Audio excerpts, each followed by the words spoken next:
Hello student, मैं SB Singh आपका अपने ऑनलाइन इकोनॉमिक्स क्लास में स्वागत करता हूं।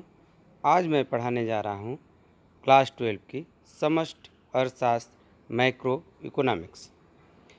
सबसे पहले हम देखेंगे समष्टि अर्थशास्त्र की डिफिनीशन, परिभाषा। समष्टि अर्थशास्त्र में समस्त आर्थिक क्रियाओं का संपूर्ण रूप से अध्ययन किया जाता है। राष्ट्रीय आय, उत्पादन, रोजगार, बेरोजगारी, सामान्य कीमत स्तर, आर्थिक विकास, अंतर्राष्ट्रीय व्यापार आदि इसकी आर्थिक क्रियाएं हैं। अर्थात जब हम अर्थव्यवस्था का एज ए होल अध्ययन करते हैं, समग्र रूप में अध्ययन करते हैं, तो उसे हम क्या कहते हैं? समष्टि अर्थशास्त्र कहते हैं। इसमें हम एग्रीगेट डिमांड, समग्र मांग की बात करेंगे, एग्रीगेट सप्लाई की बात करेंगे, अर्थात समग्र पूर्ति की बात करेंगे, देश की कुल राष्ट्रीय आय के बारे में बात करेंगे, संपूर्ण रोजगार स्तर या संपूर्ण बेरोजगारी की बात करेंगे। अर्थात यह क्षेत्र, किसी एक क्षेत्र के समस्त चरों का अध्ययन एक साथ किया जाएगा या फिर किसी देश के समस्त आर्थिक चरों का एक साथ अध्ययन किया जाएगा, क्योंकि प्रत्येक चर एक दूसरे चर को प्रभावित करते हैं। अब हम देखते हैं कि समष्टि अर्थशास्त्र और व्यष्टि अर्थशास्त्र में अंतर क्या है।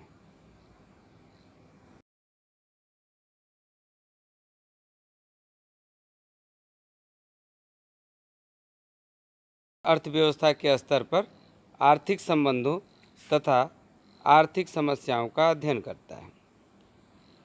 वहीं व्यष्टि अर्थशास्त्र क्या करता है? व्यक्तिगत स्तर पर आर्थिक क्रियाओं या आर्थिक समस्याओं का अध्ययन करता है।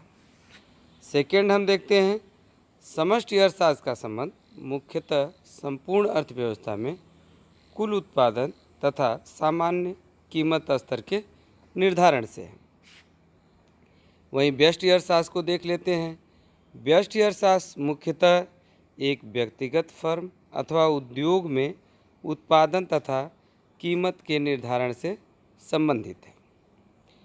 अब हम थर्ड देखते हैं, समष्टि अर्थशास्त्र के अंतर्गत इसके मुख्य उपकरण समग्र मांग तथा समग्र पूर्ति हैं, जबकि व्यष्टि अर्थशास्त्र में इसके मुख्य उपकरण व्यक्तिगत मांग तथा व्यक्तिगत पूर्ति हैं। यह किसी व्यक्ति की मांग हो सकते हैं या व्यक्ति की पूर्ति, या किसी वस्तु या जो है किसी फर्म की मांग और पूर्ति का अध्ययन हो सकता है। जबकि समष्टि अर्थशास्त्र में हम किसी देश या क्षेत्र के समग्र मांग तथा समग्र पूर्ति का अध्ययन करते हैं।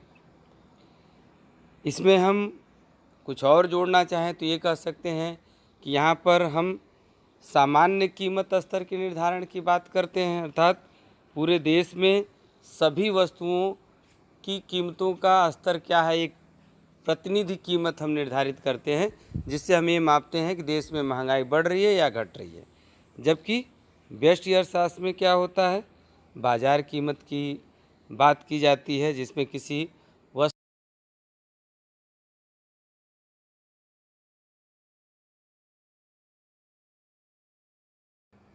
समष्टि अर्थशास्त्र और व्यष्टि अर्थशास्त्र में आर्थिक एजेंट के बारे में भी हम जान लेते हैं। समष्टि अर्थशास्त्र में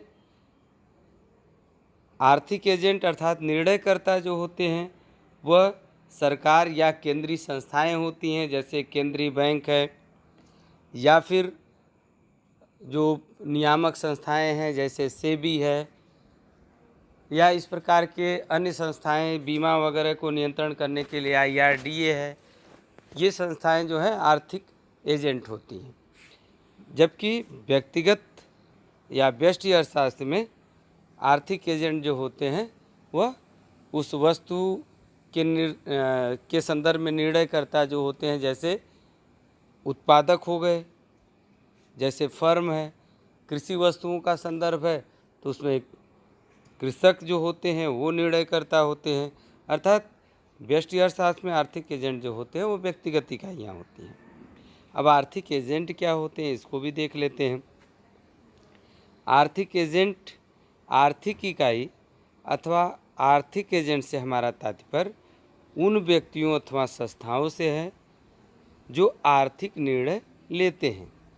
वे उपभोक्ता, उत्पादक, सरकार, बैंक, निगम जैसी संस्थाएं हो सकती हैं।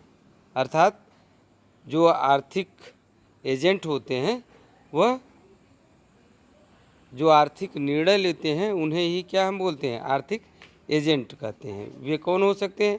वे उपभोक्ता हो सकते हैं, उत्पादक हो सकते हैं, सरकार हो सकते हैं, बैंक हो सकती हैं, निगम जैसी संस्थाएं हो सकती हैं। यहाँ पर हमने पहले ही चर्चा किया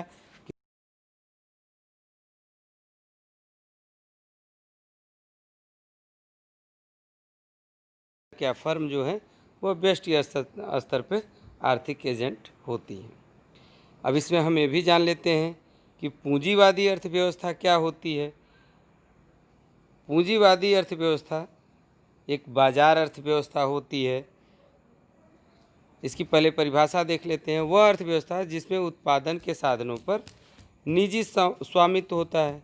बाजार में निर्गत को बेचने के लिए ही उत्पादन किया जाता है तथा सरकार उत्पादन प्रक्रिया में हस्तक्षेप नहीं करती है। वह पूंजीवादी अर्थव्यवस्था कहलाती है। संक्षेप में हम इस तरह कह सकते हैं कि वह अर्थव्यवस्था जिस पे सरकार जो होती है वह केवल सुरक्षा और शांति संबंधी कार्य देखती है, वह बाजार में हस्तक्षेप नहीं करती है और उत्पादन के जो साधन होते हैं वह निजी स्वामित्व के अंतर्गत होते हैं और निजी जो व्यक्ति होते हैं वह अपने स्वलाभ के लिए उत्पादन प्रक्रिया को चलाते हैं। उसे हम क्या कहते हैं? पूंजीवादी अर्थव्यवस्था कहते हैं। आई होप आपने यह समझ लिया होगा कि समष्टि अर्थशास्त्र क्या कहते हैं, किसे कहते हैं। समष्टि अर्थशास्त्र और व्यष्टि अर्थशास्त्र अर्थात मैक्रो और माइक्रो इकोनॉमिक्स में क्या अंतर होता है, आर्थिक एजेंट क्या होते हैं और पूंजीवादी अर्थव्यवस्था क्या होती है। अब हम नेक्स्ट वीडियो में आपको इसके आगे बताएंगे इस चैप्टर के अन्य भागों के बारे में।